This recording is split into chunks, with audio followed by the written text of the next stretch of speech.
안녕하세요. 턱걸이 이어서 하겠습니다. 국내학생에 관한 경력이죠. 국내학생에 관한 경력을 세 가지가 있는데 합쳐서 정도 선구형이라고 합니다. 그 중에 하나가 아미타경이죠. 아미타경 3분과에서 서문, 정정문, 교통문으로 구분되는데 그 중에서 정정문 이거 셋으로 또 구분이 되어 있습니다. 국락세계의 장엄에 관한 이야기, 국락이 가는 방법에 관한 이야기, 또 부처님들이 이걸 소통하시는 헛가모니 부처님은 참견, 유광참 이렇게 셋으로 이제 구분이 되어지고 그 중에서 지금 보고 있는 것은 국락세계의 장엄에 관한 이야기입니다. 국락세계의 장엄 역시 다섯으로 구분되어 있는데 첫 번째는 극락의 위치, 두 번째는 극락이라고 하는 것이 극락세계의 장엄에 관한 것, 그리고 극락세계의 부처님에 관한 것, 극락을 살아가는 인생들, 성문 도사들에 관한 것, 다섯으로 극락세계의 위치는 여기에서 본적으로 10만 원 불부터를 시작하고 있다고 했죠. 서쪽이라고 하는 방위는 우리가 위치에서 약간 바짝 나와 있는데요. 빠졌다가 해가 지고 하고 있다.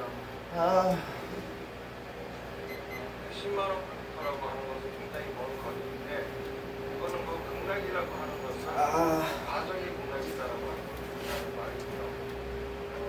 극락의 명칭 아무런 괴로움이 없고 즐거움만이 있음도 극락이라 한다. 그런데 괴로움이 없는 즐거움이라고 하는 건 괴로움조차도 자기를 업그레이드 시켜주는 즐거움으로 받아들이고 있기 때문에 괴로움도 괴로움이 아닌 거죠. 그러면서 그 다음에 극락세계 경험에 관한 이야기로서 나오는 것들이 먼저 7개의 난간과 그물과 가로수가 있습니다. 난간이라고 하는 것은 경계를 말하고 그물이라고 하는 것은 관계를 말하고 가로수라고 하는 것은 나를 이야기하는 거죠. 그리고 우리가 목도인에서 있다가 극락에서 바라본 세계 수많은 인연이 얽혀 있고 나라가 있고 경기법으로 구성되어 있다는 세계죠. 극락세계의 연못에 가는 이야기라고 합니다. 극락세계의 연못은 황금으로 바닥이 이루어졌다고 했죠. 황금이라고 하는 건 귀중, 소중함을 이야기하는 것이고 그리고 연못은 중생들이 살아가는 세계를 말하는 겁니다. 각자 처한 세계는 소중함에 이루어져 있고 그리고 연꽃은 각자 자기가 가지고 빛깔대로 색깔을 낸다 그랬죠. 색깔대로 빛을 낸다 그랬습니다. 그러니까 똑같은 색깔이 아니라 각기 다른 색깔이고 스스로가 빛을 내는 청색, 청각, 황색, 황각, 적색, 적각, 백색, 백각, 토양수유, 적색, 적각 각자 자기 색을 냅니다. 그 다음에 그부터에는 항상 천상의 음악이 있고 그리고 황금으로 된 땅에는 낮과 밤 6시에 만다라꽃이 내려오고 그거를 주워서 부처님들의 공양을 올리고 마치고는 돌아 식사를 한다 이런 얘기가 나오는데 그거는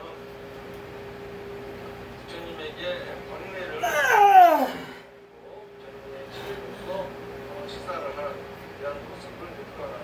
그 다음부터 볼 차례인데 242분이 진행을 구성하겠습니다. 또한 사리구나 저 나라에는 항상 가지가지의 미묘한 여러 가지 때가 있는데 백각, 동작, 맹문, 사리, 가릉기가 우리가 가릉기가 생명을 이 모든 새들은 낮과 밤 6시에 조화롭게 바로 소리를 내고 있는데 소리는 5분, 5조, 7분이고 8수정도분 여러 가지 법을 상쾌하게 설명하고 있습니다. 그 나라의 선생이 이 소리를 듣고 나면은 모두가 불을 염하고 법을 염하고 승을 염하느니라 이렇게 했습니다. 그러니까는 극락세계에는 기묘한 여러 가지 모습의 새가 있는 겁니다. 백합, 공작, 유무사비, 가령새가 생명의 하나인 새. 또 새들은 어떤 것들은 전설 속에 있는 새이기도 하고 실제로 존재하지만은 상당히 아름답고 예쁜 새들이죠. 그러니까는 상당히 아름답고 예쁜 새를 표현하고 있는데 이 새들은 낮과 밤 6시에 그러니까 6시 낮과 밤 6시 두 번씩 하늘에서 만나라 꽃이 오는 것처럼 또 이때에 이 새들은 소리를 내죠. 그런데 그 소리가 5분, 5분, 7분, 2분, 8분, 9분 이런 소리예요. 이런 소리가 나고 이런 소리를 듣고 나면은 동생들은 부처님과 가르침과 스님, 삼보를 떠올리게 된다라고 하는 얘기입니다. 그러면은 이 새들이 낸다고 하는 5분, 5, 6, 7분, 2분, 8분, 9분이라고 하는 것은 그거는 이제 부처가 되는 그런 수행법이에요. 그걸 갖다가 이렇게 이제 37보리군법이라고 하는데 사념처 이렇게 된다면 37보리군법입니다. 37보리군법은 석가모니 부처님이 말씀하신 근본적인 수행법이죠. 엄밀하게 말하면 팔정도 하나만이 부처님이 설하신 수행법인데 이것이 좀 완벽하지가 않아요. 그러니까는 이제 지금 보완하느라고 여러 가지가 붙는 것들이 5분, 5분, 7분, 2분이라고 하는 겁니다. 먼저 이제 5분이라고 하는 거를 보면은 그거는 이제 신, 금, 염, 정, 해 이렇게 이제 얘기를 하거든요.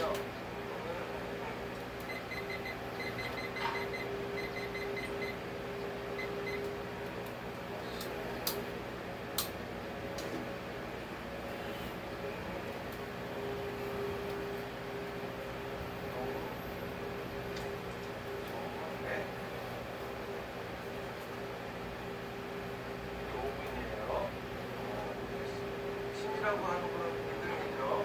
근이라고 하는 거는 정진하는 거고, 그 다음에 그러니까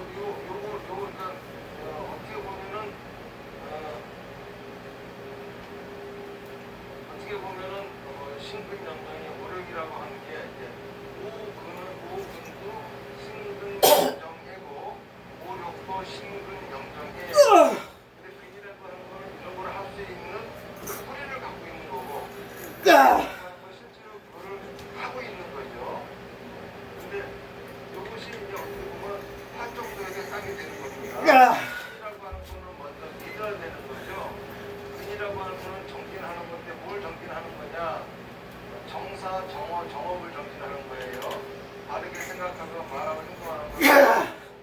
그러고 나면은 정령, 점의 상태가 되는 거예요. 그러고 나면은 정의 상태가 되는 거예요. 그러면 거기에서 지혜가 나온다 이런 소리예요. 그러니까 팔정도라고 하는 건 먼저 정경부터 시작이 되잖아요.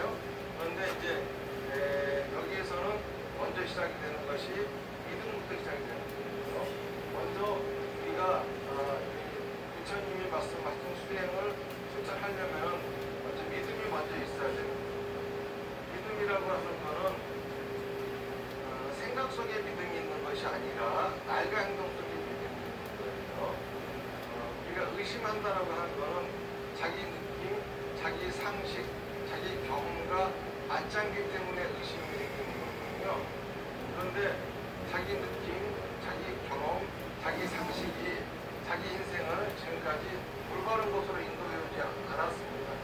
나는 내 경험에 비추어서 내 상식으로는 이렇고 내 느낌은 이러하다고 해가지고 항상 이렇게 있지만 적중한 적이 하나도 없어요. 특히 서신 스님은 그렇죠. 그걸 내 자기대로 이쪽이 맞을 것 같아. 가가지고 한 번도 정치한 적이 없어. 항상 부처님한테 여쭤봐야 되는 건데 이렇게 자기 느낌, 자기 경험, 자기 상식을 갖고 세상을 살아오면서 여러분들은 그런 게 적중되어 본 적이 있어요? 별로 없거든요. 그러니까는 뭘 합니까? 맨날 점쟁이 찾아가잖아요. 점쟁이 찾아가고 신통한 도사가 필요하고 이런 것들이 다 왜 그러죠? 자기 생각으로는 이거 안 맞을 것 같은데 하면 안 되거든. 자기 느낌으로는 여기 다 피고 치는데 막세 보면 안 되거든요. 자기 상식, 자기 경험 가지고도 이게 다 빗나가는 일이 너무 많아요. 하나도 적중되어 있는 일이 없습니다.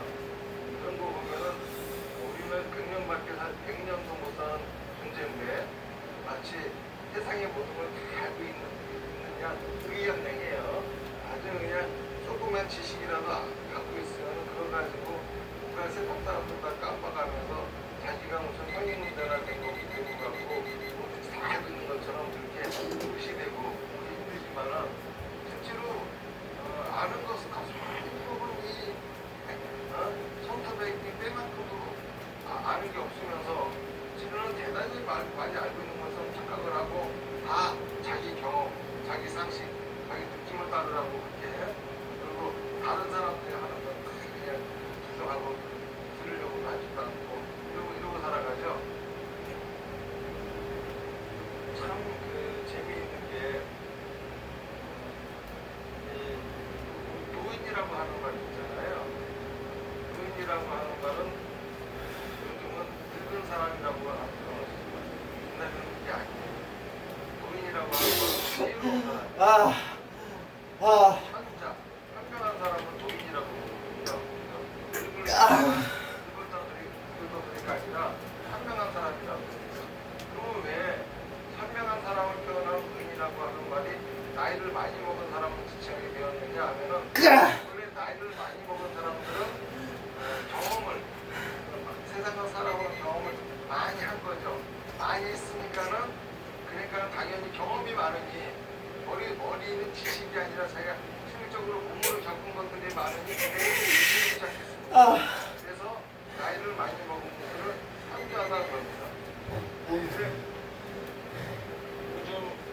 유튜브라든지 여러 군데에서 나오는 여러 가지 그런 얘기들을 들어보면 나이 먹었다고 다 경험을 많이 한 게 아니야. 경험을 하나도 안 하고 나이 먹은 사람도 시끄럽합니다. 벼가 익으면 이렇게 고기를 수그려야 되잖아요. 그런 사람이 나이를 먹으면 익어야 돼. 그러면 고기를 수그려야 되잖아요. 그런데 나이 먹고 고기를 안 수그리는 사람이 있어. 젊은 사람이 고기를 수그리면은 그거는 그렇게 그쵸? 뭐 대단해 보이지도 않고 그래요. 근데 나이 많이 먹은 사람이 젊은 사람한테 고개를 숙이고 뭔가 배우려고 하는 그런 모습 보면은 웬만한 사람들이 보면 존경스럽죠. 그런데 실제로 본인들의 느낌과 그렇게 안 느껴.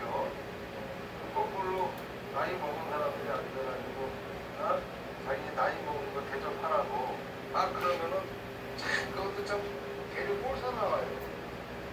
그런 사람들이 뭐냐면은 이 세상을 살아오면서 제대로 살아오지 않은 거야. 많은 것들을 경험하고 살아야 되는데 경험을 별로 하지 않은 거죠. 많은 것들을 경험하지 않는 이유는 믿음이 없기 때문이야. 그래서 그 젊은 사람의 아집과 보면 참 보기 흉하지만은 그래도 저놈은 나중에 딱 되겠다 이런 생각이 이러면 안 되게 참 젊은이가 오만스럽고 아집이 가다면은 꼴불정이긴 하지만 저거 나중에 늙으면은 그래도 좀 달짝지근한 맛이 남았다. 그런데 나이 많이 먹은 사람이 오만하고 그리고 거기다가 그 아집이 가다면 아주 그리고 흉악한 애가 되잖아. 그렇죠? 그 결과가 다 뭐냐면 믿음이 없다는 거죠. 오로지 믿음이 없다라고 하는 거, 믿음이 있고 그의 차이는 뭐냐면은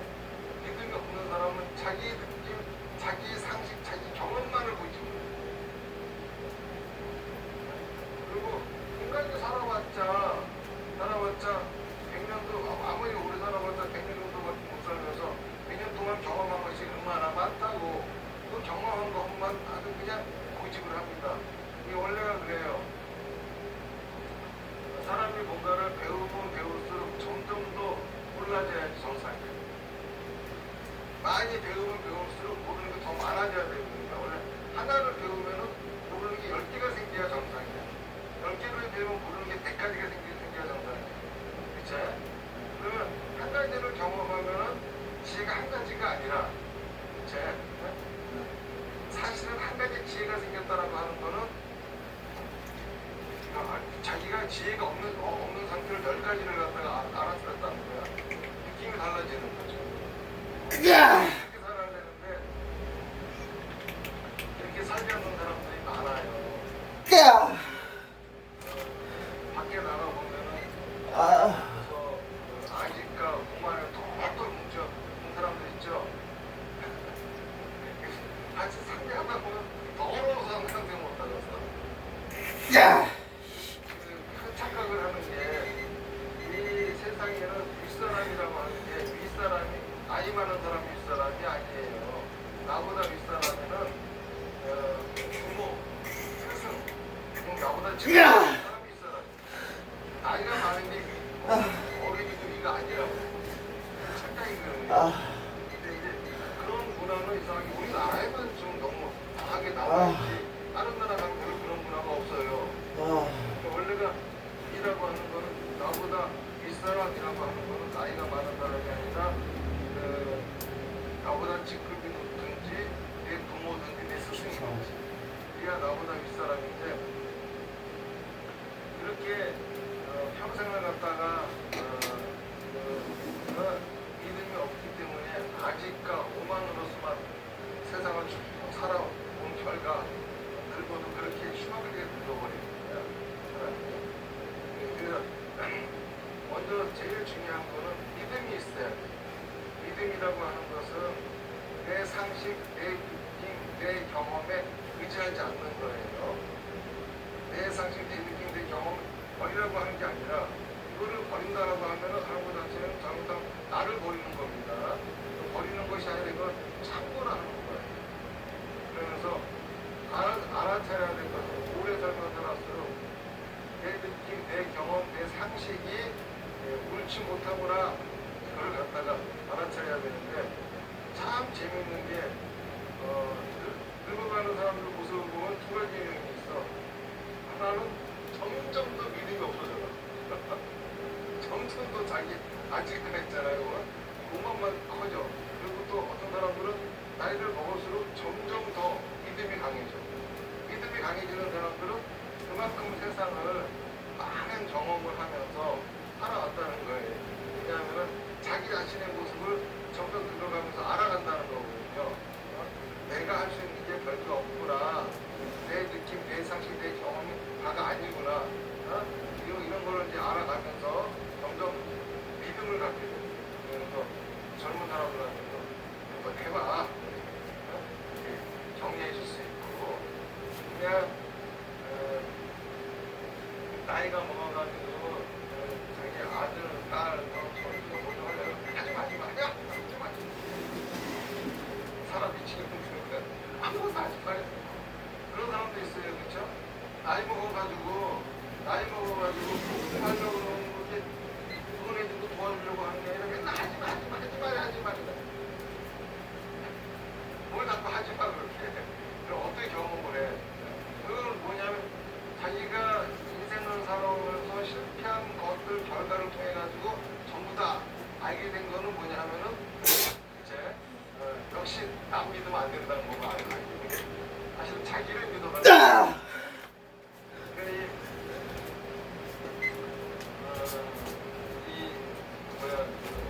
아직까 이제 오만이 늙어서도 강한 사람들 늙어서도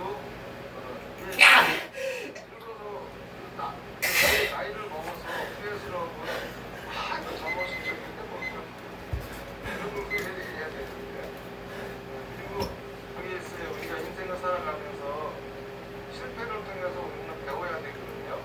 근데 실패를 통해서 배우지 않고 함께하는 사람 내가 뭔가를 도전을 해가지고 내가 시도를 해가지고 실패를 했어요. 거기에서 내가 한 단계 업그레이드 되어지는 경험을 해야 되는데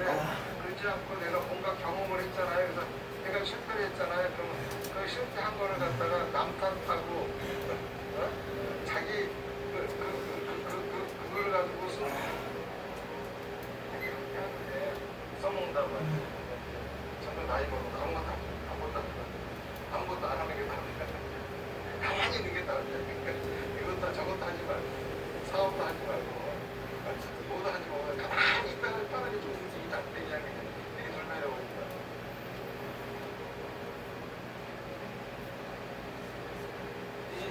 이게 이제 믿음이 없는 거죠. 그래서 믿음이라고 하는 것은 굉장히 중요해요. 사람이 이 생각의 수준이 낮으면 낮을수록 믿음이 없어요. 그리고 많이 배우고 많이 알고 많은 걸 경험할수록 믿음이 강해져요. 왜냐하면은 많은 걸 배우다 보면은 뭘 알게 되냐 하면은 내가 모르는 게 굉장히 많다고 하는 걸 알게 돼요. 많은 걸 경험하다 보면은 그렇죠? 내가 아직도 경험해야 할 것이 너무 많다는 걸 알게 돼요.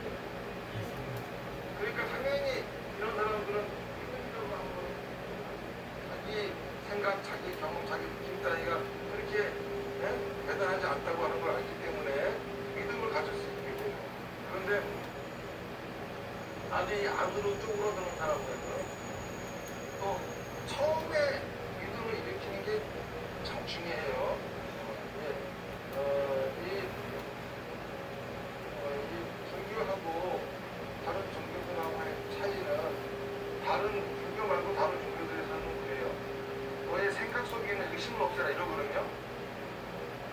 이건 굉장히 문제야. 불교는 그렇게 하지 않아. 의심이 들겠지만 해봐. 믿음을 내서 해봐. 의심이 들겠지만 믿음을 내서 해. 이거거든요. 그런데 다른 종교에서 말하는 건 너는 네 생각 속에 있는 그 의심이 문제야. 그러니까 못하지. 의심을 해서 못하는 것이 아니라 용기가 없어서 못하는 거다. 믿음이 없어서 못하는 거죠. 생각 속에 있는 의심을 사라지는 게 그런데 내가 생각 속에 있는 의심을 없앴다라고 하는 건 맹신했다는 거거든요.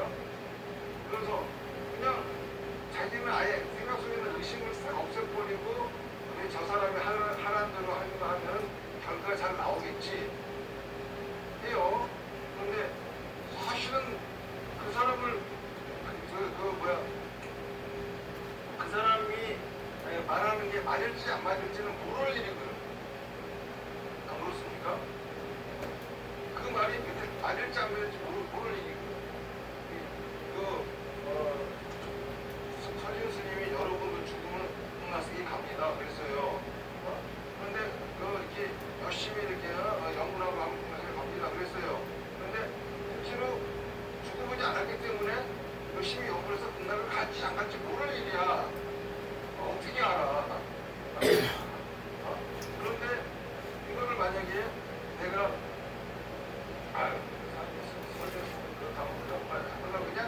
그냥 자기 의심을 싹 없애버리고 했어. 그런데 인간 못 가면 어떡할 거야? 그때는 이제 좌절이에요. 그때는 그냥 엄마가 내가 나를 속인 저 인간이 나쁜 인간이야. 그런데 내가 의심을 간직한 채로 그럼 어떡하지? 그리고 지금 내가 여기서 갈수 있는 방법은 이거밖에 없어. 다시 말해서 제가 일본에 신랑 스님 얘기를 여러 번 하지만은 나무아미탑을 연구하는 거 공략한다고 사람들은 하셨어요. 갑자기 1년 스님이 가지고 연구하면 지옥 간다고 생기는 거야. 그러니까 대중들이 동네에 거기 1년 중에서 사람들이 많이 가요. 그러니까는 그 스님의 설법을 들으면 그 말이 또 맞는 것 같거든. 그러니까 신랑 스님한테 와가지고 어떤 스님하고 스님이 연구하면 지옥 간다는데 맞습니까? 나도 몰라. 왜 우리가 꼭 연구를 하래요? 아주 그 스님은 확실히 쳐서 지옥 간다고 하는데 스님 확실히 높이면서 왜 우리 그때 연구를 하라고 하니까 나는 지금까지 내가 생각해보면은 그냥 도저히 갈 수 없고 내가 갈 수 있는 곳은 지옥밖에 없을 것 같아. 나는 지옥은 내가 따로 반상이야. 그런데 다른 사람들 말은 좀 못 믿겠는데 가장 존경하는 내 스승님 법연 스님의 말은 내가 믿을 수 있고 법연 스님이 또 소개해준 선도 스님한테 믿을만하고 이분들이 소개한 나중에 예신보살, 용신보살, 속감 이분들과는 다 이분들 탈진 연보는 분들 안 되잖아. 그래서 나는 믿지는 못하겠지. 나도 의심스럽긴 하지만은 그렇다고 저 말은 더 의심스러워. 유현 스님은 내가 믿을 바가 못해. 내 믿을 바에 있는 이들 의심스럽지만 믿을 수 있는 이분들이 하라는 걸 내가 하지. 그래서 나도 이거 원하는 거다. 이게 바로 믿음이라고. 이게 보면 믿음은 참 제일 잘 표현한 말이 아닐까 싶거든요. 여러분도 제가 사기단 수행을 하면은 원하는 환경을 섭니다라고 저한테 말씀을 드리잖아요. 그러면 사기단 수행에서 원하는 환경을 살지 안 살지 아직은 몰라. 반가가 와봐야 알아. 그죠? 아직은 몰라. 그러니까는 이렇게 말하는 선생 스님한테 홀다 속을 수도 있는 거야.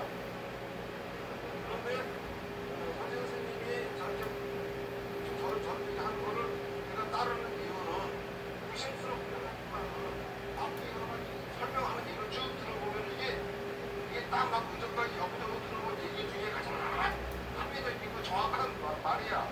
한번 해보는 거죠. 그렇죠? 해가지고 진짜 원하는 환경이 만들어졌어. 그러면은 이 원하는 환경이 만들어졌으니까 내가 원하는 게 아닌데 또 그럼 또 서진승 간장하면 사기단 수행을 하면 당신이 원하는 환경이 아니라 부처님이 원하는 환경이 만들어집니다. 이래 아니 내가 원하는 거 만들어주는 게 아니라 부처님이 원하는 환경이 만들어줬다며 그것도 뭐야 또 그게 바로 진짜 당신이 원하는 겁니다. 그래? 완전한 것 같아. 잘 생각해보니까 진짜 그러네. 잘 생각해보니까 맞아 내가 진짜 원했던 거야. 이래가면서 조금씩 신뢰가 쌓여가는 거죠. 근데 그 처음에 시작이 뭡니까? 처음에 시작은 있는 거예요. 우리가 불교에서 이제 삼보에 기한다 그러죠. 삼보라고 하는 것이 부처님과 가르친가 스님이에요. 그러니까 삼보에 기한다고 하는 건 부처님께 기합니다, 가르침에 기합니다, 스님께 기합니다입니다. 이 중에서 가장 누구한테 먼저 기해야 되냐 하면 스님한테 기해야 돼요. 여러분들이 종교를 선택할 적에 우리 부모님이 분들에서 우리 부모님 주먹들에서 우리 집안이 오래서 이어 종교 선택하는 거 아닙니다. 종교를 어떻게 선택하는 거냐면은 먼저 종교를 선택하려고 하면 무도심이 있어야 돼. 무도심이 뭐냐면 길을 구하는 거죠. 무슨 길을 구해야 돼? 살 길을 구해야 돼. 그럼 살 길이라고 하는 건 뭐냐면은 내가 인생을 어떻게 살아야 될지 그 길을 구하는 거예요. 무당한테 가서 물어보는 거하고 스님한테 가서 물어보는 질문이 달라야 돼요. 무당한테 어떤 사람들 내가 자기가 어떤 일을 물어보는 거야. 스님한테 물어보는 건 어떤 길을 가야 되는지 물어보는 거예요.